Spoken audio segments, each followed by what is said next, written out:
influence the NFL don't want. Okay. They want you to be able to shuck and jive, do as they say. Yes, Massa. Oh, I love this so much, Massa. You to change my life, sir. That's what they want you to be on. If you come into this, especially seeing the clips of Deion Sanders, baby, that man was a problem. Okay.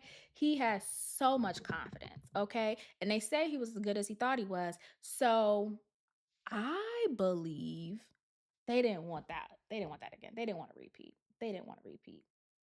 And they were like, yeah, we're going to sit you down and we're going to let you know who run this here. Okay.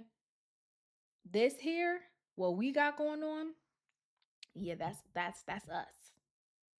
So all that you did there during the college football, yeah, that was cute. Not over here. Not here, okay? You ain't bigger than this here. Not our very super racist corporation. Did we forget? Did we forget? I hope not. So that was very, very interesting to me. I think it's very sad that, you know, the title of this episode is The Great Race War, and there's so much going on. And I think that's just what this country is all about, right? It's all about race and how can we heighten the tension between races and how can we really just drive it home every chance we get. And this is how they want to diminish his shine, right? They want to break him down. They want to get him to shuck and jive. And it's kind of crazy because, in the same breath that I say no one's bigger than the program, you also have to realize if you are a spiritual and religious person, no one is bigger than that program, God, okay? No one. And as long as that's what you believe in, it don't matter what anybody else doing got to say, who they want you to be, because you understand no one bigger than him. No one bigger than him. So however you feel, whatever you want to do, ain't nobody bigger than him.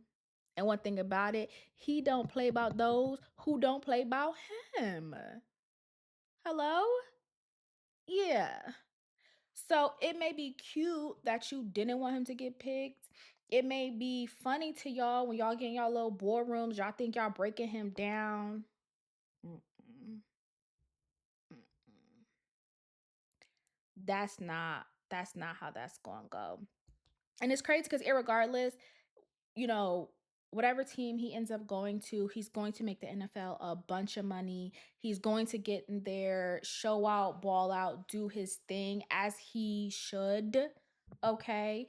His dad is amazing. I feel like for the most part, granted, again, outside looking in, I think he was raised well, so I think he has his head on his shoulders. I think he's mentally tough.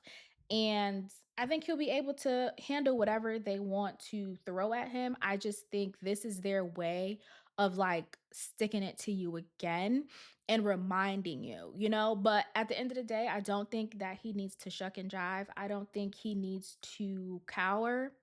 I don't think he needs to do any of that because they know they're going to miss money if he is not placed somewhere, if he is not signed, if whatever, they know they're going to miss out on money. I think they also know they're making money. People are tuning in day after day, right? You're getting coverage, you're getting